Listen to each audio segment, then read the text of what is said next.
Hi gang and Assalamualaikum. Welcome back to another episode of our podcast. So, previously we are known as What's Up Gang. So, this is where we invite alumni from different exchange programs to learn and share about certain issues happening locally and globally. Why we do this is because we want our alumni to inspire and share their knowledge with the future leaders and change makers. Okay, before we proceed, I really have to make sure this is correct because it's very lengthy. So don't forget to subscribe to our YouTube channel, which is Hi Gang Podcast. And then our Facebook is JBS Negara and belia.my. Our Instagram is JBS Negara, same as our TikTok JBS Negara. And our X is JBS_Negara. And don't forget to go to our website www.kbs.gov.my as well as www.jbsn.gov.my. When talking about us on our social platforms, don't forget to use hashtag Team KBS and hashtag Team JBSN and hashtag JBSN bersama as well as hashtag Rakan Muda. Oh, ya Allah, Bismillah.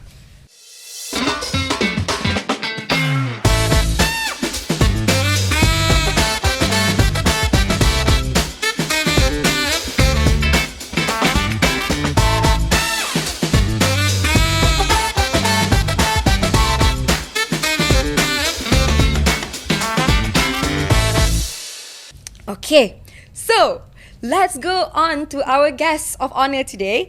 We will talk to Miss Nurnajwa binti Muhammad Daniel and Miss Nur Liyana binti Nur Azizan, who both are dietitians. Nice to meet you guys. Thank you.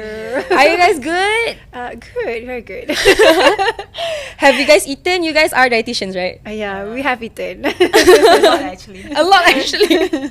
Okay, so in today's episode, the title is You Ask, We Answer. Yes. Okay, so as we know, food is like heavy in Malaysia with the obesity percentage is really, really high, right? So what do you guys think about that? That is actually an alarming issue, right, Najwa? Yes, another issue indeed. When you came to the hospital, you can see most of them are obese. Even you walk into the restaurants, most of them are obese. Even one of the first question that my lecturer asked me when we walk into our auditorium, the first question is, she asked, take a guess, how many people are obese in this class? Oh, oh no, you just need to look around.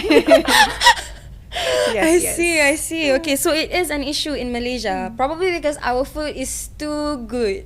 That's one thing, because we are multiracial, right? So it's not just the food from Malay. Yeah. There's also Chinese, Indian, and some other from Sabah, Sarawak as well, right? They have ethnic foods as well. Yes. So yeah, There's too many options. How can we say no? It's very tempting. Yes.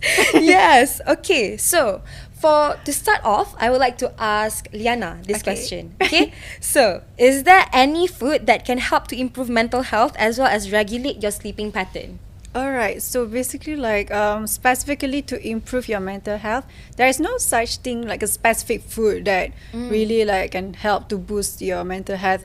But I would say that it's more to overall our eating pattern. So it's more like having a healthy and balanced diet that actually influence the mental health, your mind state, and also your well-being. So about the sleeping pattern, is it okay to drink coffee past 6 p.m. or will it really kacau your sleeping pattern? okay, for some people it doesn't really affect so much, like for me, I don't really get affected by having caffeine, but somehow it does not affect you directly, but it does affect your heart rate.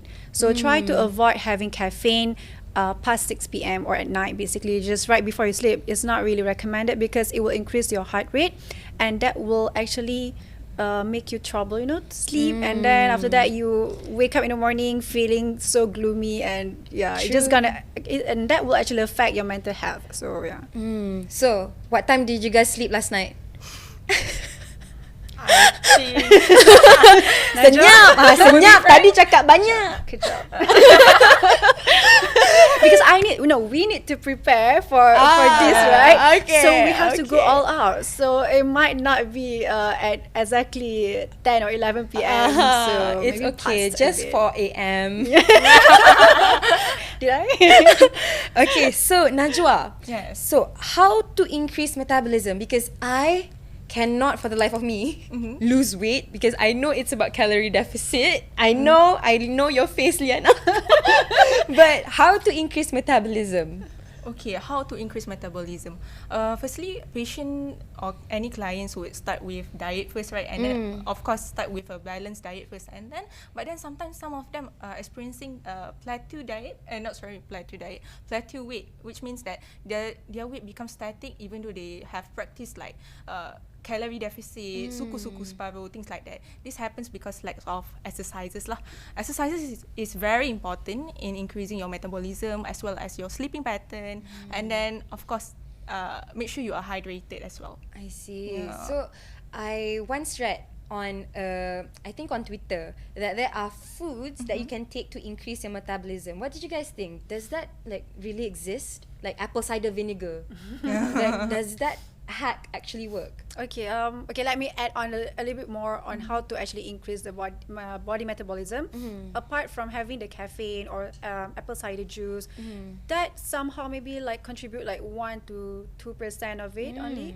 So it does not really like playing like a major roles of it. So how to increase your body metabolism, as how Najwa said earlier, like you have to have a very balanced, well diet, and then you have to exercise and sleep well as well. But for you to increase your body metabolism, you need to exercise. I You need to see. exercise and do a combined workout, like a cardio and also strengthening, because sometimes people right nak lose weight ni always do cardio, jogging, lari. right. That's the only thing they did. So that is not a proper one. You need to combine add-ons strengthening as well, because when you have a higher lean body mass, and that will actually increase your body metabolism. I So it will burn see. your calories, energy, while you are even at rest. And eat regularly is very important, because when you eat regularly, this is what we call thermic effect of food. It will increase the body metabolism, because when you are eating, you also burn the calories. Yeah, because it induces this so-called of thermic effect of food. So that's why orang kata nak lose weight ni, you have to exercise and eat small but frequent. So don't just exercise or don't eat at all. You have to eat, but small and frequent. Okay, really interesting. Tak sabar nak kurus. And then, okay, so Liana, can lactose intolerance be tolerated or fixed? Okay, lactose intolerance ni, it can't be treated actually, but the symptoms can be managed. It can be managed. So it can be managed through your food consumptions basically, because lactose intolerance, we know it's the lactose that it can't be metabolized, because there is no, kita panggil lactase enzyme. Lactase tu is an enzyme to metabolize lactose tu. So lactose ni is the sugar in a form of from the milk. Lactose is a sugar in a form of lactose lah. So dalam, usually we will get from milk or dairy products. Okay. Yeah. So those who have lactose intolerance ni, mainly from, it's hereditary, or sometimes Genetic lah. Yeah, genetic, and also like sometimes congenital from baby lagi, and then or sometimes in our life our body makes less lactase enzyme itself. So sometimes tiba we become lactose intolerant. So babies can be lactose intolerant as well. Yes, from born itself. That's why it's called congenital, from baby lagi.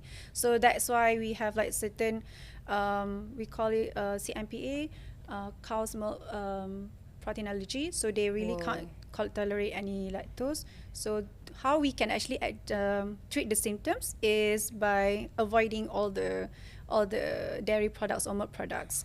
But we can always re-challenge. So if you want to drink milk, don't just drink milk itself only. Try to combine with bread or anything else. So if just in case if you want to re-challenge again, or just reduce the amount from time to time if you still want to have it lah. Okay, so Najwa. Okay, so I remember something happened during the camp. Alright. I can't remember what exactly, but it reminded, like, I chose this question because of this. So, is there any risk in heating food using a microwave? Okay, risk of heating food by using microwave.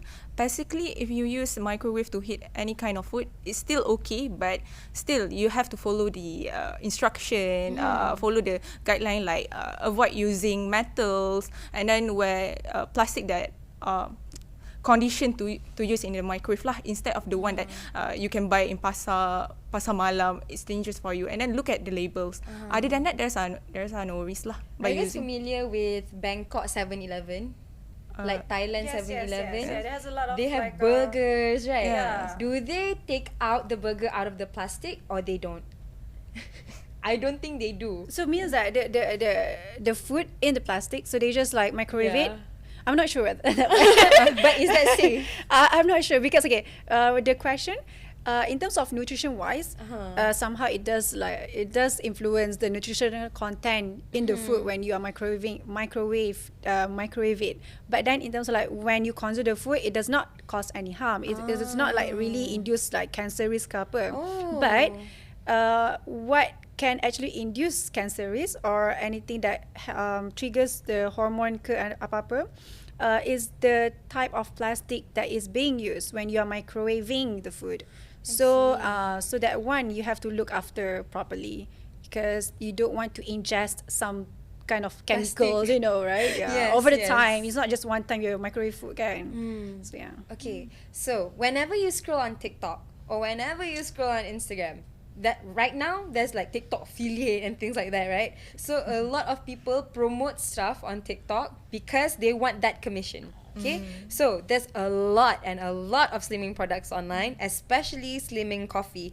Do you guys think this is good or bad to you? Okay, why not we do it like sama-sama? Oh. Oh my God, teamwork. Is it like good or no? Okay, is it a simple Okay, question? 1, 2, 3. No. No, it's not good. Okay, why is it not good?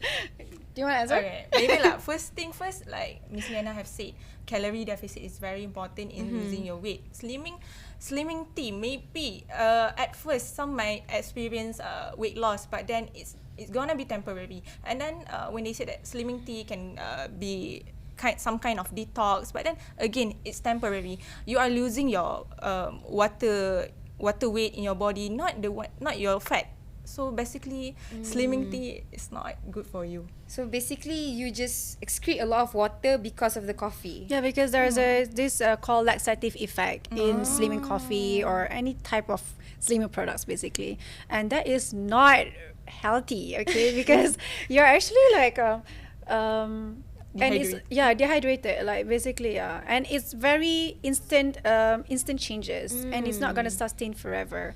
And some products also contain a very harmful ingredients, so we really need to look over the ingredients because you don't want to see us in hospital.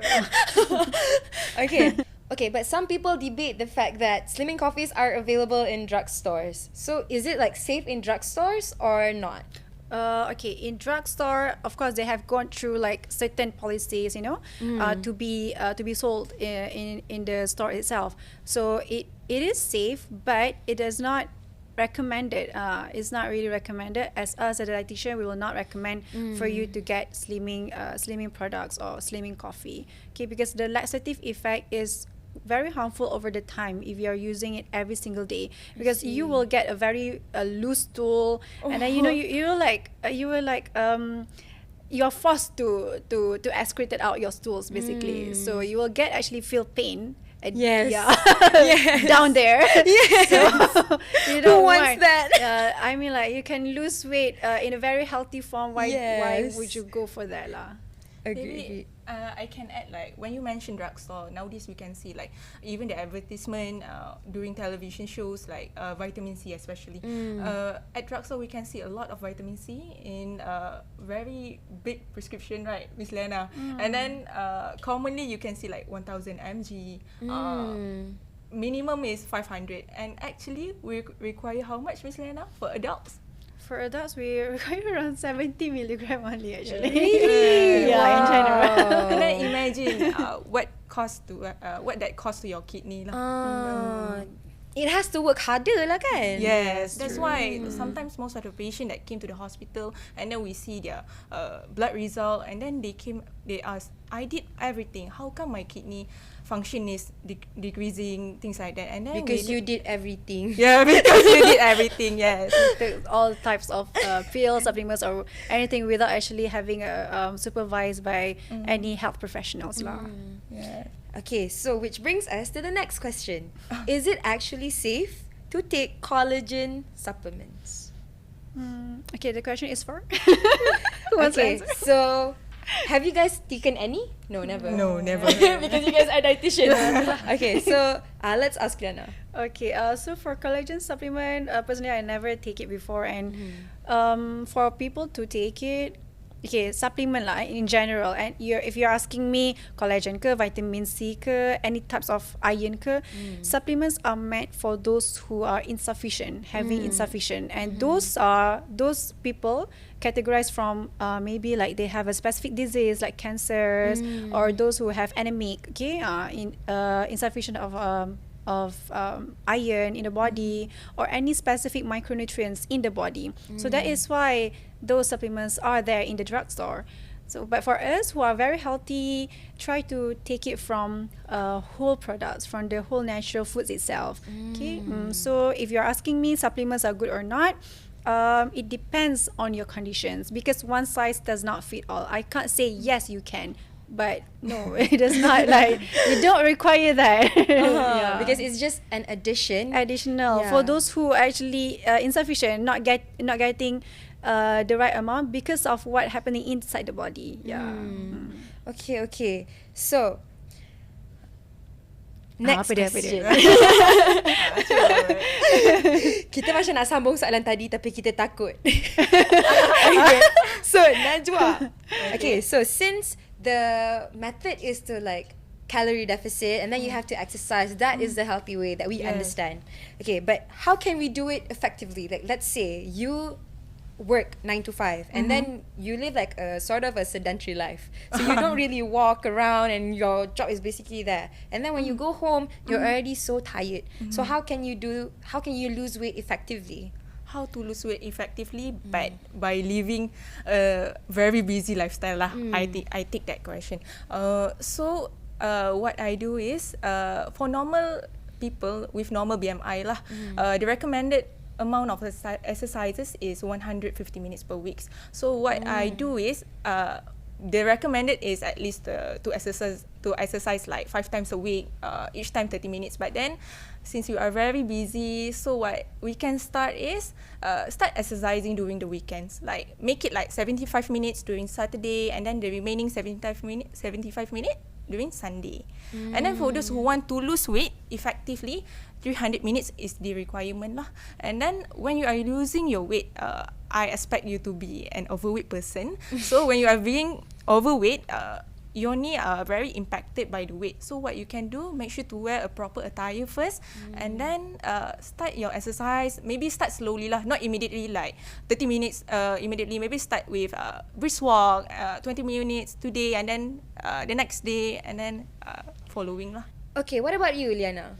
Okay, for me, I want to tell people, if you want to lose weight, and also like exercise, and when you are having this busy lifestyle, because for me, don't make excuses. Okay, you can't make excuses, and everything will not work out. Attacked.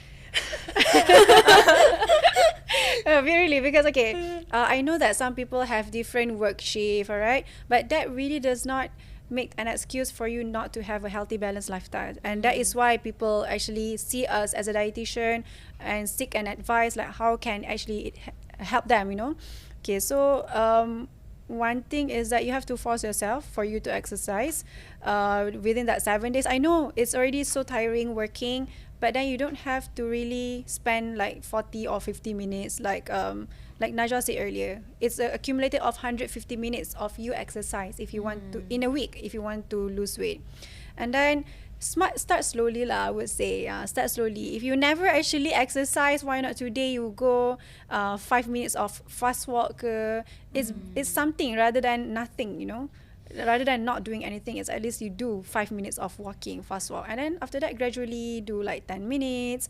And then if you never actually eat vegetables, vegetables dekat grocery I see like RM2.50 sahaja for one pack of lettuce, which you can actually consume it in like 3 days. I really don't know why people always say food is very expensive. What expensive is your motivation, I think, for me to buy. Like, please be motivated to eat something healthy. True. Like I said, just start small lah. Anything, any aspect, start small, and you can pick up from there. But you have to force yourself lah, so that it will somehow feel like a habit for you, not to skip veggie or healthy eating or exercise. Yeah. Okay. But I've read online. Yeah. I don't know if it's legit or not. I don't Alright. like your faces. Okay, I've read online that there are foods that burn fat. Is that true or not? Okay, maybe that's a food. There's a fat burner lah. Is it? No. The No. actual fruit, Oh, fruits that burn fruits. fat. Fruits. Yes. Buah. I don't like that reaction, Najwa. Buah kan? Not food Yes, kan? yeah. Not makanan, like right? fruit, Fruits. like fruits and vegetables, like food. What is that fruits? I don't know. Huh? I just saw it and I was like, Oh, yay. you saw it in like a website ke apa lah. Ah. Okay. Basically, no such thing as Hoax lah. as fruits. That's a myth lah, I think. There's a myth. Like fruits that actually can. Tak ada lagi ni dietitians tengok ni semua orang ni. Like the terbakar ni. whole Malaysian dietitians are watching us. I was like, I think no. There's no such thing as fruits that can actually boost your metabolism or actually burn what? Burn fat. Tak ada. Okay, what about fat burner and meal replacements? Do they actually work? Fat burner or meal replacement? Dua-dua. The combination of both. The combination of both. Okay, I'll answer the replacement. Do you want to answer the fat burner? You answer the fat burner lah. Don't ada tu. Okay, siapa yang nak answer fat burner? Okay, fat burner usually like those who actually use that is a bodybuilder, those in gym lah, gym junkies, they will use fat burner. But that one I don't want to comment so much because fat burner is something that is specific to a certain group of people, and if they have their own goal and they use it wisely, it will not jeopardize their body. But if they are using it without actually complement to what they are taking, the fat burner, and they're not exercising or doing something that to make it function, and that will actually jeopardize the organs over a long period of time. So, but for normal what's people, affected is the kidney lah. is the kidney, some other organs as well. So you don't want that, because I got some patients, like, so that's why I say it depends on the function of of that individuals. If you really utilize well, there's no problem. That's why athletes, they have dietitians, sports dietitians, okay, everything is like sports psychologists, okay. So that's why, because they will monitor, because they want the athlete gets the best of it from the fat burning itself or anything that they're taking it supplemented. Yeah. So for general people, tak payahlah ambil, okay. Just go exercise sekarang. Let's go exercise. Okay, Najwa, your time to shine. Meal replacement. Meal replacement. Okay, when we talk about meal replacement, okay, of course, in my office we have like various amount of nutritional products, right? And then we have samples. So when patient came, they said, "Can I have one? Do you really need one?" Okay. So actually meal replacement, first thing first, like Miss Liyana have said earlier, everything we'll try to start to take it from the natural food, the whole food lah, instead of meal replacement. But then some people can take meal replacement. Let's say you are very busy in the morning, you can't take like the complete meal. The complete meal consists of what? Carbohydrate, fruits, vegetable, as well as protein. Fruits can be taken later lah, but then for the carbohydrate, protein, and then fibers, so what we can do, take meal replacement. But then again, I would advise to take whole food itself lah, because meal replacement, we have various products in the market, and then talking about in the market, some of them like MLM products that sells sell it as meal replacement, and then some people tend to buy it without checking it first, and then somehow it doesn't have KKM license. And then when this happens, when they do their regular checkup, and then we can see lah their kidney function. That's why. And then when you are taking your meal replacement, first thing first, consult with your dietitian first, because not everyone need to take meal replacement. Right, Miss Liyana? Betul. Yeah. But meal replacement, basically, can je, boleh je ambil. If you're asking me, for those who are very obese, who are very like overweight, you can get meal replacement to substitute one of the main meals. Like it's either lunch or dinner. But I would suggest you take it during dinner. So because you won't sustain if you get it for lunch. So lunch, if you want to eat something else, of course no problem. For dinner, if you want to get it like for meal replacement, that is okay. But not recommended if you're taking every main meals. So that is not healthy. It's not healthy, and you will not feel happy, and your mental state will not be okay. Like in the first question just now, right? How to improve your mental health? Take meal replacement? No. Right. So you can just eat, but then for someone yang macam feel like still scared, okay, still want meal replacement, okay, just go for one main meals, maybe dinner. Yeah. Okay. And then if So, I may add, like bariatric patient, because before they go into surgery, they also take meal replacement. So imagine you are someone that only overweight, and then you are trying to practice diet like for those bariatric patients. Is that okay with you? No, right? So True. And because we live in Malaysia, if you take meal replacements, it's so rugi. nasi Yes, lemak. yes. I mean, you can still lose weight from eating whole foods lah. Just jaga portion, right? Yes, Yeah. portion. Thank God, finally something right. Okay. Okay, Fira, I have a question. Kita pula jadi MC, eh? Takut. Alright. So, have you ever tried to lose weight before? Of course. So, did you manage to do it? I'm just a girl. Yes. Okay. So in 2020, COVID. Okay. Okay. So we were all at home, right? Yes, yes, So yes. that is when I tried my best to lose weight, and then before that I was 52, and then you guys are gonna get mad, but I went to 42 Oh my in How god. long? in In less however than long it is, but that 6 is months. very low. Is 42 is very low, right? In less For than your 6 height? months. Yeah, but at the time I was practicing intermittent fasting. So is that good or bad? It depends. It depends on your goals. So short terms wise, yes, it will help. But like, okay, I'm not trying to no, I'm not trying to say bad things. But okay, this is like a reflection, right? If you're doing intermittent fasting, what I'm going to say next is actually it will not sustain. Right. It did not. Yes. Because right now I'm 60. That's why I'm not trying to say anything, but yeah, because intermittent fasting will not sustain. Yeah, so that, like I say, it's only short term. So it will help. It will boost your weight loss journey. But after that, you need to find the right way, the healthy way that is sustainable for you to lose weight. Yeah, but like I said, you know what? Losing weight is a long-term journey. You know, you don't have to specific do it in 3 months, but you have to have goals. Because last time I never actually overweight before in my whole freaking life. But Flex. I have to flex. Tapi after that, I become overweight. There was this one time. It was in 2020. Oh my god, era kita berbeza. Now I am in that era.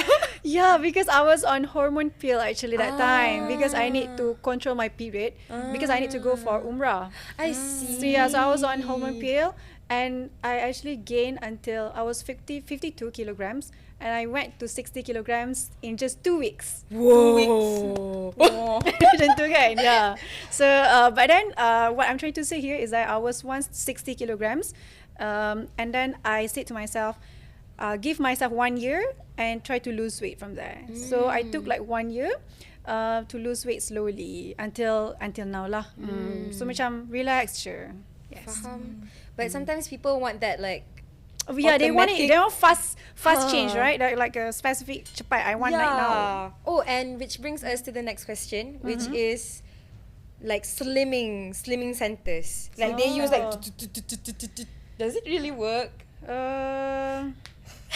In our knowledge, no. I mean, it does work using the machine, like, but then like I say, it's only instant. Temporary lah. It helps, but it is instant. It is instant. So it is help, but then apa pun is like going back to zero. You have to start with healthy food because it's a lifestyle. Going to the center, right? The slimming center is not a lifestyle. Yeah. Yes, it's one of the options. Unless you are that rich. Ah. Right. I mean, those centers can easily charge you like 10,000, 15,000, Yes, right? exactly. But then some of these slimming center also have their dietitians. So I think not just the machine itself, when they lose their weight, it's because of their dietary lifestyle also. I It changes. see. Maybe because of that lah. Yes, because I've been to one. The lore. So it's because of the free trial. Janganlah kecam. No, I'm not judgmental person. And then the face she makes. Was it too obvious? Okay. So when we go there, they actually do the treatments with you, and then they take close-up pictures. Okay, they take close-up pictures of you, and then you have to take off everything. So they bring out the worst insecurity in you, and then they sell you the packages. And then if you don't buy, then they will like complain. So be smart, girls. Okay, so hold on. Let me double check my questions. Okay. So right now, there's a lot of people getting married and more people getting pregnant. Okay. And more people delivering babies. So can you share with me what is the best menu for pantang mothers? Pantang mothers. Menu. Maybe Okay. one each of you. Nasi ayam. Nasi ayam eh? Yeah, Oh, because it's really? steamed chicken. Oh. I think nasi ayam is the most delicious food that you can actually consume it, and it's good and it's healthy. But exclude the kulit ayam lah. Hello. That's my best part. Yes, but it's good, and it contains like salads, cucumber, right? Yeah, so yeah, I mean like delivered women also can eat this during the pantang confinement. So yeah, I would say nasi ayam. Okay, what about you? For me, I think like there's no specific dishes lah. But then what I would recommend, maybe even ikan bakar as well. Ikan bakar. I love ikan bakar. Yes, a lot of people love ikan bakar actually. It's good. People would line up for it, but then when they are going through their pantang, somehow they don't want it anymore. So I don't know why, but then maybe some of the issues lah. But then during pantang, and then some people say that you cannot eat telur, you cannot eat fish, things like that, because it may cause like for the stitch tu lambat sikit nak elok. But Is then, it true? you want to answer it first or me? Here. Okay, sama-sama lah. Sama-sama. Cannot. Cannot. That one will be like 90 answers. Okay. So it's okay, Najwa can answer it. In my opinion, as a dietitian, we need protein, a lot of protein when we are recovering. So some of the sources of protein includes telur, fish, as well as chicken. So when you are avoiding all these kind of proteins, how to recover? How to ensure recovery? Right, Miss Lena? Nervous lah tu. Tolonglah sokong aku. Tolonglah. Yes. Actually, it depends on the person lah. If you're allergic ke apa ke, then it can't. You can't do anything, right? So and then actually, telur kuning or egg yolk ni sometimes some people have reactions. It can cause like itchiness to the wound or to the stitches, right? Some yang those with cesareans ke ataupun stitch dekat kita punya tu, that one can cause like some itchiness. So it depends on the person, because I still remember my lecturer back when I was studying dietetics. She said you have to know your body. So during pantang tau, she said, you know your body well. Why would you listen to other people? But I mean, like, they obviously don't listen lah, right? Yeah, obviously it's not good. You tahu lah kan. But then the other thing is that you know your body. So if it gives some any like side effects, obvious thing that you can feel the changes in your body, you can avoid it. If you feel it during your confining atau berpantang. Yes. Sebab telur kuning is the source of all the micronutrients. The protein is comes from the white egg. Oh, white eggs. egg. Yeah. Tak semua tak tahu lagi ke? I tak tahu. Oh my god. Okay, everyone, semua okay. Telur, the white egg is the source of the protein. So egg yolk has no protein. Oh, then Okay. what does it have? It has all the micronutrients, like all the vitamins, magnesium, vitamins B, D, semua tu kat dalam tu. then, And of course lah cholesterol lah. Yeah. Yes. True as well. But then if I may add, like Miss Lana said that if you have the allergy, yes, ensure if you have like previously you don't have allergic reaction to eggs, then it's okay for you to take it. And then Tapi janganlah kalau kau dah memang naik bintik-bintik gila dah. makan juga kan. Itu jadi lain. Tu lain. Okay. So, in conclusion, I feel like I can infer that you have to embrace a certain lifestyle and not like make drastic changes, right? Like you have to make your active lifestyle like your actual lifestyle and not something that when you reach your point, you stop. Because that is just how weight is, right? Yes, It fluctuates and sometimes you naik tapi sometimes it's just water, betul tak? Please cakap betul. It depends. It depends. Sometimes naik tu ialah water lah, because if you if taking like too much, because when you're saying naik tu water, betul, because some Malaysians love salty foods. So when you have a lot of sodiums in the body, water will retain. So that's why orang kata naik itu apa tu water, because you're eating so much of salty foods, like like all the instant noodle, kuah-kuah, all the gravies kan, sambal-sambal semua tu. Kuah-kuah pun tak elok. Yeah. Then what are you supposed to eat at mama? Roti nan. Kita tak patutnya pergi terlalu frequent to the Otak excuse me, I'm a dietitian. Okay. So your go-to mama menu is? You don't go to the mama. I mean, unless if it's needed. I mean, it's not my routine lah to go there. Najwa, restore faith in humanity. I still eat mama. I mean, I'm still a normal human, but that is not my go-to or something that I go regularly. It's not healthy. That's a better option lah when you go to mama. Like instead of taking roti canai, you can opt for thosai, chapati, things that with less of oil lah instead. Roti nan? Roti Yeah, nan. that's good. Roti nan cheese? It depends. Okay, I can't. That's a good question. It depends. If you're underweight, why not? If you're overweight, no. Do I look like I'm underweight? I mean, not you. I mean, in general. Okay. Alright. So thank you so much to our esteemed dietitians. We absolutely loved it here. And because of your sharing, I have learned so much. And thank you for sharing with our fellow viewers. So, I would like to take this opportunity to wish all the Malaysians Selamat Hari Malaysia. Tengah semua nak cuti kan. So don't forget to follow our YouTube, which is at Hi Geng Podcast, and then our Instagram and TikTok at JBS Negara. Okay, till next time, see you in the next episode.